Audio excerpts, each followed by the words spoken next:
Hello everyone, my name is Pacha and welcome back to another episode of Tiergarten Edelwald, where in the last episode we worked further on the exhibits surrounding the central plaza of the zoo with the sun bear and Binturong habitats. And in this episode, we are gonna move a little bit away from the center plaza. We're gonna move a little bit away from the big exhibits and focus more, on the surroundings of that, the behind the scenes, not entirely, but exhibits that are behind the big main exhibits in the center, similar to the ones of our little Asian area with the Markhor, the Takin, the red panda, and the palace cat. We are focusing now on a little Australian area, or at least an exhibit for an Australian animal, which in this case, as you already have seen, is the wallaby, the red-necked wallaby. I think it's called it in game. It's the species that we have in game. A very common zoo species, I would say, and a zoo species or a planet zoo species that we have already built for in the past. If you are a long time member of our channel, first of all, thank you very much for sticking to this channel for so long. It's now 3 years basically since I started my YouTube channel. But anyway, in one of our first series, I would say, that we started right after Raven Creek, which was called Isle of the Wild, our little research zoo / still the zoo, but I had the idea of it being a research zoo. Anyway, there we had built for the wallaby back then when the Grasslands Animal Pack was released, which of course introduced the wallaby to Planet Zoo.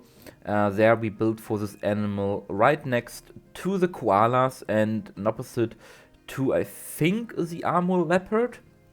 I think that was right, and back then it was a walkthrough exhibit, so the guests could enter the area and come in contact with the wallabies, something that is very much common also in real life zoos. I have one myself, not far away in my local animal park. It's not really a zoo, it's a small animal park. There we have also a wallaby and walkthrough experience, I can call it that. And I think it's a very cool thing to get up close with these Australian animals. So I already built for these animals, so why am I building for it again? For one reason, the space wasn't big enough for the red kangaroo. I was initially planning to have this area here, which is in the real life zoo of Schönbrunn, also a wallaby habitat. I planned to use it for the red kangaroo, an animal that I have never built, which came to us in the first year of additional content, with the, I think, third DLC ever, with the Australia DLC. There we got the red kangaroo, I think the biggest species of kangaroo that exists nowadays. And I was planning to also have them here, but then I looked in the space and I was like, I mean, it is not a small exhibit space that we have here. You'll see that later, or you already saw it in the intro, but you will see it also later in the real-time part. But it could be bigger, and for wallabies, which are of course a smaller marsupial, it fits quite well. So why not just build for the wallaby again? Also, I wanted to kind of build a real exhibit or a better exhibit for them, because the one in Isle of the Wild, while it was nice, it was also not my best work, I would say. It was simple and was inspired by a lot of low budget exhibits that I had known or seen myself, and for this one I wanted to go a little bit as I said, as is the premise of our whole zoo. Money is not an issue. We have a very classical zoo, a very old zoo. We have a lot of money and resources, and so we can spend a lot more money into building this exhibit. And one of these points where we spend money is building a second fence here. That was probably later installed.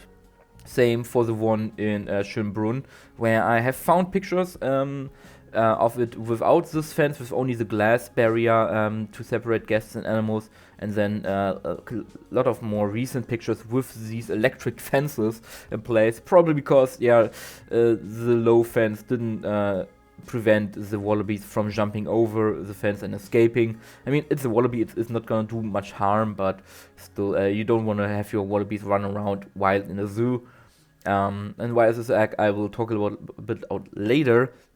So they installed this electric fence to kind of keep them in place, which I think is very funny that they had an initial idea how this exhibit would look, and then they totally had abandoned, which is also something that happens in real zoos. Not often you have a zoo planner, an architect that comes in, wants to plan an area for an animal, has all the plans there, knows what his vision is, and then he builds the exhibit, and then the zookeepers and all the staff notices, this doesn't work. The animals can either escape, or it's not totally suitable for the animal, because despite the architects mostly having knowledge about what the animal needs and stuff like that, of course they are there to design exhibits for animals. They are often also just architects. They don't work with these animals every day, and so sometimes things can get lost in translation.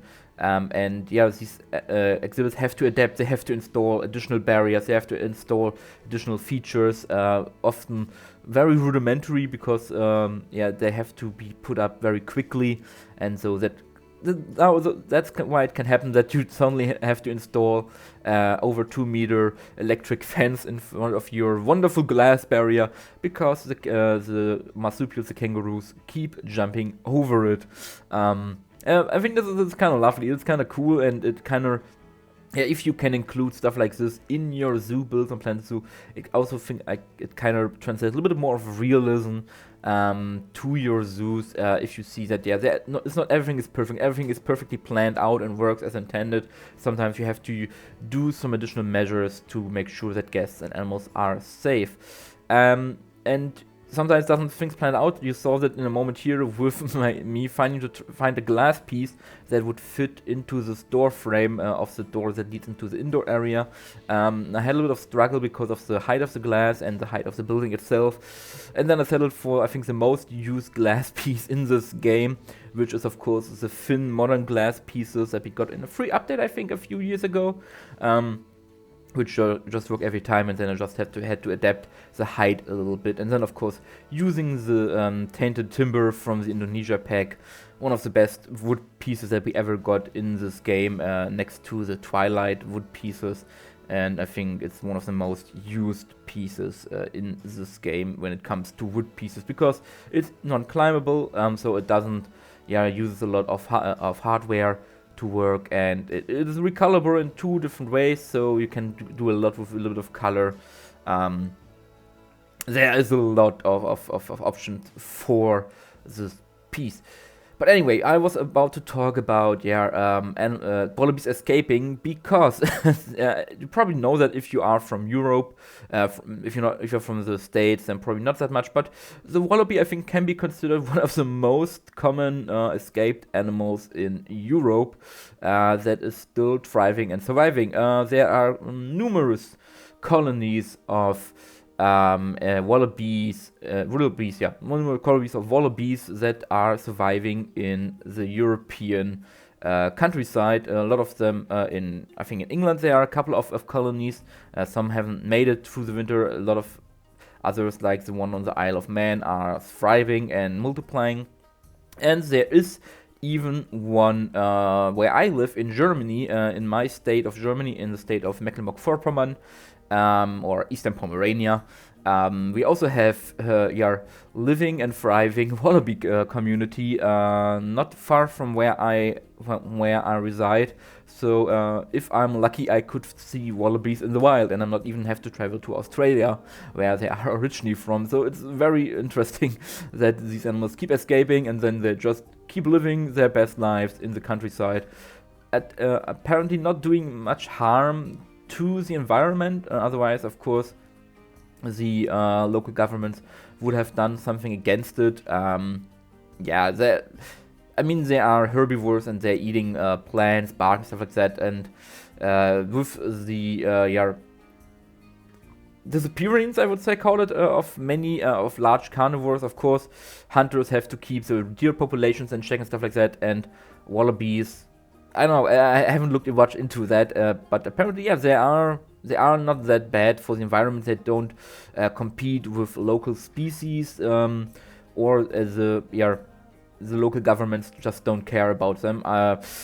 There's, I think, a couple of reasons why they keep existing here in the wild, and it's very funny. It's very funny that there are even wallabies in Austria, of course, often confused with Australia. And there was a funny joke, I think, when a colony of wallabies escaped into Austria. I think they are not living there anymore. They expired in the winter times. But there was kind of a bit of a pun, a bit of a irony because of the joke. There are no kangaroos in Austria because of the common misconception and confusion with Australia and Austria. But then, it basically defeated the case, basically. But anyway, now we have this wonderful tree here that I found luckily in the foliage menu. The yew tree, I think it's called. Always confuse it with yew, but it's spelled with an Y, so it's yew tree, I think. Really cool tree. Love the branches, love how wide it is, and as you can see, all the branches and stuff like that really fits the purpose of giving a little bit of shade here for the wallabies to lay down and sleep, because they are not that active during the day. They are more nocturnal species, and so they have a little of shade here when they are not inside to rest and spend the day. And I really love this tree. And I try to use it more in next episodes and stuff like that. And speaking of next episodes, the next episodes, including this one, apparently, but it didn't work out, are planned to be a little bit shorter in terms of length, in terms of complexity and stuff like that, because at the moment I'm in my university exam phase, so I have to write my exams for university, and that of course takes a lot of time, and I want to spend that time focusing on these exams. But I also, of course, want to still give you weekly videos as much as that is possible, and that means that the builds from here on now for the next, I think, 2 to 3 weeks, then everything should be finished, will be a little bit more simple, a little bit more smaller, so nothing like the hippo exhibit or the sun bear exhibit, stuff like that. We will focus more on smaller animals, on smaller builds, fleshing out some areas behind the main exhibits in the middle, like this one, and focusing on smaller buildings that we usually just not build in an episode because they don't take that much time. That is what I thought, but as you see from the length of this video, it took longer than I anticipated, and then I initially thought when building and recording this, I don't know what happened here, but in the next ones should be a little bit more shorter, and they should include some familiar animals. Yes, we will build for some animals that we already have built on this channel. Yeah, we did. I think all the ones I have planned out for now are ones that I have already built on this channel, so I don't blame you if you are interested in these episodes. You can still see what I'm building for, but there's nothing new, no new species that I have never built for before. Simply because I want to include them in the zoo, and just because I have built for them in the past doesn't mean I won't exclude them. I think I talked about it in the beginning of the series when I first introduced you to Edelwald, and what my plan is that I will build for animals I have built before, if there's no better option basically for them, and that is what we will do. So I mean, as I said, if you don't watch them, that's totally fine for me. If you say, okay, he already built for the wallaby, he already built for species XYZ, I don't want to watch this again, I want to see new species, stuff like that, then that's totally fine. But also you can see it as more inspiration, basically, more inspiration, because will be the same build. There will be different builds for these animals, different ideas for these animals in parts. So if you are looking just for more inspiration, more ideas for your own zoo, stuff like that, I totally recommend watching them, because I always like when I'm planning these episodes and when I'm researching exhibits and zoos for my builds, I like to get as much inspiration as possible, and that means as much inspiration from different sources, different styles, different environments, stuff like that. So if I can, as many examples as I can, then I'm happy, because the more I have, the more I can experience with different styles, with merging styles, stuff like that. and this allows me basically to create my own version of what I like to see. Yeah, so this is what the plan will be for the next week. So smaller builds, smaller, hopefully shorter videos. We will see how that turns out, looking at this one. But yeah, so that you just know what you can expect from the next videos. But anyway, we have to add some tree guards over here, same with the yew tree, to protect these trees from, of course, the wallabies, because one of their main food sources is the bark of trees next to the leaves, of course. And we don't want our leaves to be harmed. And then in general, the whole exhibit has this more deserty vibe, which is a little bit of a contrast to the rest of the zoo, which has more, of course, the European countryside, lots of foliage, lots of grass. But here we work with a lot of sand. I've got the word of sand, excuse me. We work with a lot of sand, we work with a lot of dead bushes and more dry looking plants to kind of simulate the shrubbery coastal environment that these animals inhabit. And we will not do a lot of grass here because the wallabies would eat it anyway. And I think this gives a nice contrast to the rest of the zoo, and it kind of transfers you back to Australia. It transfers you to Australia. I think even in the real zoo of Schönbrunn, as you know, I have this as my reference point. They even use red sand, partially red sand, to really emphasize the red sands of Australia there. Something we could do in Plant Zoo if I would build on an Australia map, Oceania map, which of course would kind of defeat the whole purpose, because then everything would be sandy and deserty. So I have to stick with the white sand, the yellow sand basically, that is common on the temperate map. But I think it still works to kind of gives this desert feeling. Yeah, this was the Wallaby exhibit, but we are not done yet. Yes, we are gonna build something else, which of course will close off one side of the Wallaby exhibit. The other side will be closed off in the next episode, the next video. We are building what is in Schönbrunn, or in the real Schönbrunn, is called the Mouse House or Rat House, so the Mäusehaus in German. A building which features several kinds of mice and rats. I think one of them is the giant cloud rat from Southeast Asia, which I think is the main attraction in this building. It's kind of a nocturnal building because everything inside is dark. All the windows, so there are windows, but they're all blacked out, and then you can see the animals. I sadly didn't saw any of the animals in there when I was there with my girlfriend. All of them were either sleeping or hiding behind the scenes. I don't know. We didn't saw any of them, which was a shame. I was really happy, looking forward to see a giant cloud rat. Never seen that one. But yeah, you can't force animals to be on scene. But yeah, this is what we are building here. However, we will not yet include any interior for this building. This building will, as for now, stay empty. I played with the idea to have exhibits in there. Australian exhibit, having like a little bit of a small Australia exhibit house with the blue tongue skink, brown snake, stuff like that. I played around with that idea, but as you know, the exhibits are 4 by 4 meters. They are quite big. I could put them in there. They would fit in there somewhere if I sunk them into the ground, but it wouldn't be perfect. But this was an idea. Then of course I thought about just recreating the mouse house. It's a funny name, mouse house in English, with implied exhibit for the giant cloud rat and the other rat species, mice species. And probably I will do that, but not now. Maybe I will do them when we are starting streaming again, which is next Friday, on Valentine's Day. I just noticed. Oh, okay. I have to look if that will happen. But next Friday, usually I will start streaming again over on Twitch with you guys, where you can come into the chat and see me working on the zoo in real life time.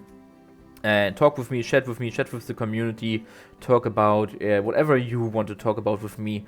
And that will, as I said, start next Friday again.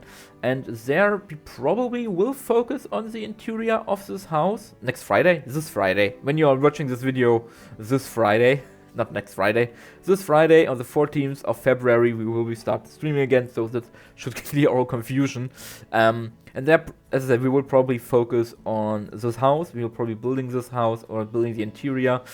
At the moment I'm leaning towards just recreating implied exhibits from the real zoo of Schönbrunn.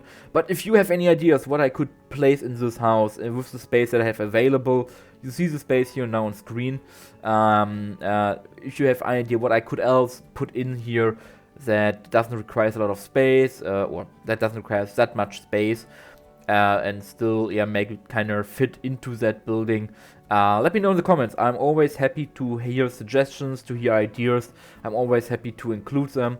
So that's why I ask you guys.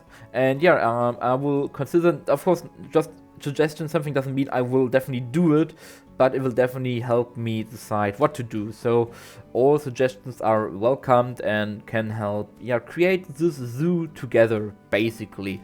But as it stands right now, this house will be empty. It will just be a shell and serve just as a barrier for the Wallaby exhibit, so that they don't escape. And I think that should be it for this episode, or for this episode, for this speed build part, from me at least, from my commentary part. We will now finish the house with some details, stuff like that, finish the roof, finish the front of the house, and then of course it's empty inside, so I don't have to do much there. And then we will jump into the real-time part to look at the finished exhibits and some other stuff I did on the side, right to the right of this build here, that I didn't record it because of the time constraints and because it took a bit more time. But I will show you that after the speed build in the real-time part. So I hope you enjoyed this video so far, and then I see you in a couple minutes in the real part when we look at the entire exhibit in its totality.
And there we are already in our real-time part where we look at everything that we did in this episode. But before we do that, as always, or as we do for a couple episodes now, we have to go over some name suggestions that you sent me via the YouTube comments for some of the animals in the zoo. And the first one comes from Jonas, who also corrected a mistake I made last episode, where I was talking about one of the zoos in Berlin and I incorrectly called it the Tiergarten Berlin, which of course isn't correct. It's the Tierpark Berlin. The Tiergarten is just a public park in Berlin, but the actual zoo is called Tierpark Berlin. And his name suggestions also has a little of a tie-in to Berlin, because he suggested that we will name one of the male flamingos Ingo, which is a very a little bit older German name.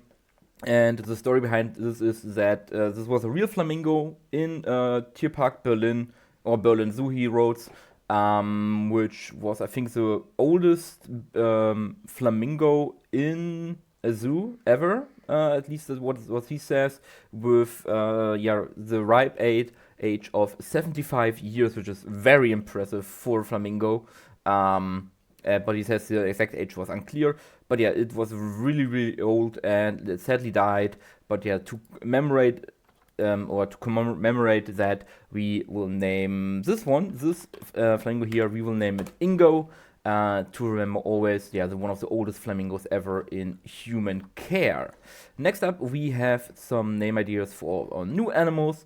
The first one coming from Lisa Belfast 89. And she suggested that we would name one of the Binturongs, which are boxed up at the moment. Let me free you guys.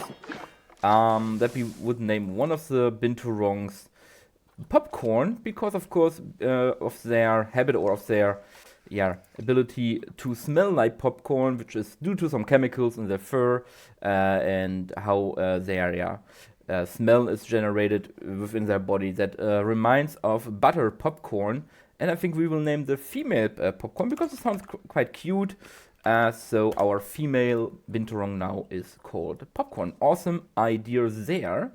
And the last two are for our sun bears. The first one comes from that Aussie bloke who already suggested a couple ideas for names, which are always awesome. And his one was for the baby Ananda, to name her Honey, which is super cute, a really cool name for her, and really loves that. And the last one actually comes from Not Apple Tree, so they are not an apple tree, interesting. And they suggested two names for the sun bears, one being Sunny and the other one is Shadow, due to the black coloration, the bright face and stuff like that. But as you know, you can only suggest one name at a time. So I asked them what name they would want to choose, and I think if I remember correctly, they went for Sunny. So we will name the female. Where is she at? She's in here. We will name the female Sunny. As I said, up because of their coloration. So that are all the names for this episode. And now let's jump in. Right, you can actually do that here. Let's jump right in the showcase of what we did this episode. And as you already see, we're starting here behind the Sun Bear exhibit.